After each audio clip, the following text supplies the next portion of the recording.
So my name is Uri Tadmor. As Andrea mentioned, I'm publishing director at Brill. My academic background is linguistics, so I'm particularly interested in this flagship product of ours that has been going back quite a long way. What I'm going to do today is give you the general background of the history of the project, how it came to be, and then I'll let you know a bit about what is in this database. And finally, I will give you more details about the two latest additions to the database. Just a second. So I'm having a bit of a problem sharing my screen today.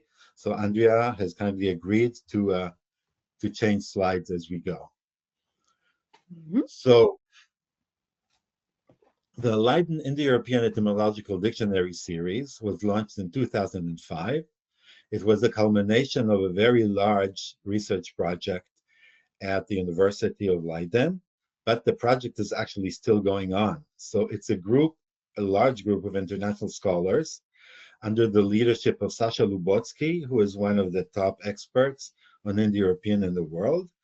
And they are collecting data, doing research on as many Indo-European languages as possible, with special emphasis on ancient languages and proto-languages. And all the data goes into the database. There are two ways to access the database, which we will show you later. The database itself was launched in 2010 and has been updated since.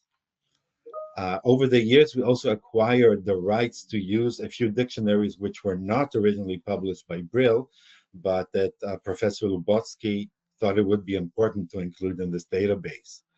Next slide, please. 2 years ago in 2023, we did two very major things to this database, all based on feedback that we received from librarians. So first of all, we made many of the dictionaries in the database also available for purchase individually for librarians who are only interested in some languages but not others. Secondly, we abolished the annual update fee. So from now on, any small changes like corrected records, like additional records to existing dictionaries will be provided for free for all subscribers to the database. So there are now two ways to access the database. We have the consolidated database, which also includes some dictionaries which we don't have the rights to publish individually, and then you can purchase the dictionaries individually. The important thing to remember is that the consolidated database also includes components which are not available for purchase individually. So if you want to have access to everything, you should acquire the consolidated database and then any updates from 2025 on, which will be offered separately, but will be cross-searchable with all the other dictionaries as well as with the consolidated database. Okay, Andrea, so I cannot see the presentation actually. Are you sharing the presentation? Yes. Okay, so as long as everybody can see it, that's fine. I can't, but that's fine. Let's go to the next slide then. So these are the components that are only available with a consolidated database. So there's a cuneiform, cuneiform Luwian dictionary, and it was not published originally by Brill, so we don't have the rights to actually publish it separately, so you can only access it via the database. There's Proto-Nostratic, which is not really a dictionary. There's a dictionary component, but it's not really suitable for publishing as a dictionary because it also contains a lot of grammatical information. And then there are materials for North Lakitic, but it's not a full-fledged dictionary, so we are not publishing it yet individually. Then there's the Lithuanian Etymological Dictionary online, which is another dictionary for which we purchase the rights but cannot publish individually. And finally, there's the digital concordance of the Rig Veda, which are the earliest examples of Sanskrit, the most ancient examples of Sanskrit, along with the entire text of the Rig Veda, complete with translations. So all of these resources are only available if you have access to the consolidated database. Next slide, please. These are the dictionaries that are available for sale individually. There's Armenian, Baltic, Proto-Celtic, Old Frisian, Proto-Germanic, Greek, Hittite, the Iranian verb, and a more comprehensive dictionary of Iranian is coming up in one of the in the future year. There's Latin, there's Slavic, and Tocharian B. Now, Tocharian B is a point where I should probably explain that Tocharian A and Tocharian B are two separate languages. They are very exciting for researchers because they were discovered in an area that is now part of China. And they were only discovered in the late 19th century when Westerners traveling along the ancient Silk Roads in the middle of the desert in Xinjiang, they ran into a series of caves. Each of them had thousands of ancient documents stored. And because of the very low moisture conditions there and the consistent temperature of the caves, these survived. So suddenly, researchers had all these languages that they never heard about, but it didn't take them long to figure out that, first of all, there are two Tocharian languages, not just one, and that, second of all, it's an Indo-European language, but it constitutes its own branch in Indo-European, just like Romance languages or Germanic languages, and that's why it's very important scientifically. Next slide, please. So here you see the logos of the two new dictionaries, Tocharian A and Gothic. Next slide, please. So Gothic is an ancient Germanic language. The Germanic language family, it's a branch of Indo-European, and it's arguably the most studied branch because English is a Germanic language, as well as German and Dutch and the Scandinavian languages. But in the ancient times, there used to be also an Eastern branch, East Germanic branch, which is now completely extinct. But luckily, we have some texts that survive from the 4th century, mostly consisting of Bible translation done by the first bishop of the Goths, whose name was Wulfilus. So he translated the Bible from Greek to Gothic, and big chunks of it still survive until today, but it's not complete. So based on these texts, it's possible to construct the grammar of Gothic and also the lexicon of Gothic. The dictionary of Gothic was compiled by Winfried Lehmann, who was a very important American Indo-Europeanist. He was chair of the linguistics department at the University of Texas at Austin, but also he was elected to be the president of the Linguistic Society of America and also of the Modern Language Association. Andrea, can you try to switch to the next slide? Yep, I have.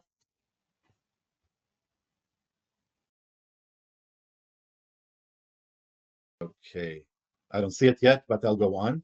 So the dictionary of Gothic contains all the entries from Lehmann's original Gothic Etymological Dictionary. Okay, now I can see it. Mm-hmm. It presents an edited version of the original dictionary. Now, what do I mean by edited? Professor Lubotsky, actually, he himself went manually through every electronic record to make sure that everything was transferred correctly. He corrected a few typos, corrected diacritics, which didn't transfer correctly the first time. So it's fully edited by Professor Lubotsky. So we know everything works well and everything is correct. It provides an internal Germanic etymology. So if the cognate word also appears in English or German or another Germanic language, it'll be stated. And also, in addition to the meaning of each word, it provides an exhaustive concordance of that word. So every place in the existing text where the word appears. Next slide, please. Now we're going to be talking about the dictionary of Tocharian A online. So as I mentioned, Tocharian A is one of the two Tocharian languages that were discovered in what is now Xinjiang, China. Because they constitute a separate branch of Indo-European, they are of extreme scientific importance. just as, just like Gothic and Old Church Slavonic and Old English and other ancient Indo-European languages. This is a rather new dictionary. So the print edition was published by Harasowitz just 2 years ago. And Harasowitz was kind enough to let the compilers continue working on it for another 2 years, make corrections, additions, and then publish it as a database with Brill, which is now the Gruyter Brill. And it's now available for purchase separately from the consolidated database, just like Gothic. The compilers are Gerd Carling, who is professor of comparative linguistics and has just last week been appointed dean of the Faculty of Languages and Cultures at Goethe University in Frankfurt am Main, and her colleague Georges Pinault, who was directeur d'études émérite at the École pratique des hautes études in Paris and has just retired. Next slide, please. This is a very modern dictionary and extremely comprehensive, and the compilers really try to think of any aspect that any user might be interested in. So first of all, it's comprehensive and up to date. Since more documents are being deciphered now, every year there are a few new words that are added to the lexicon of Tocharian A.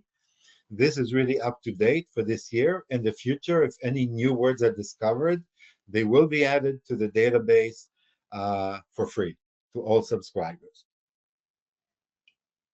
All forms of the words are included. So for example, if there are few ways of spelling the same word, all of those are included, but also conjugations and declensions. If there are a few grammatical forms of the same word, like past tense, future tense, present, or like accusative, nominative, dative, all of them are included. And they appear at exactly the same spelling as they appear in the original text, which makes the dictionary very easy to use for people who are newcomers to Tocharian. You don't actually have to know all the grammar of Tocharian to know what the base form is to look it up. You can look it up by any form that you find in the text. Because we already have a good dictionary of Tocharian B, which has also been published by Brill, all the equivalent terms in Tocharian B, words which are related to words in Tocharian A, they're also included.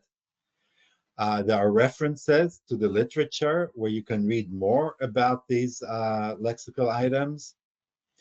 Also, there are many philological contributions. So explaining, for example, when a word only appears once and we're not sure about the exact meaning, it'll have a whole discussion how we arrived at the theory of what this word meant. And the sources of loanwords are also included. And that means when Tocharian borrowed words from Indo-Aryan or Old Turkic or even Chinese, these loanwords are identified and the source words are also included. All in all, there's more than 4,000 records, which is really a very large number for such an ancient and until recently poorly documented language. Next slide, please. Okay, now special notes about the database. So if you would like to have access to the entire database, including everything, what you would need to do is subscribe to the consolidated database and then buy all the supplements. So this year, the supplements will be Gothic and Tocharian A, and we have a whole line of fascinating supplements planned for the future years. All individual dictionaries are cross-searchable. And you can do a search just on an individual dictionary or on any subset of the dictionaries or on all the dictionaries at once. And what's very, very important that as of last year, everything is cross-searchable. So you make your purchase decisions based on your own decisions, and then we make sure that everything will be cross-searchable so that you could do multiple searches.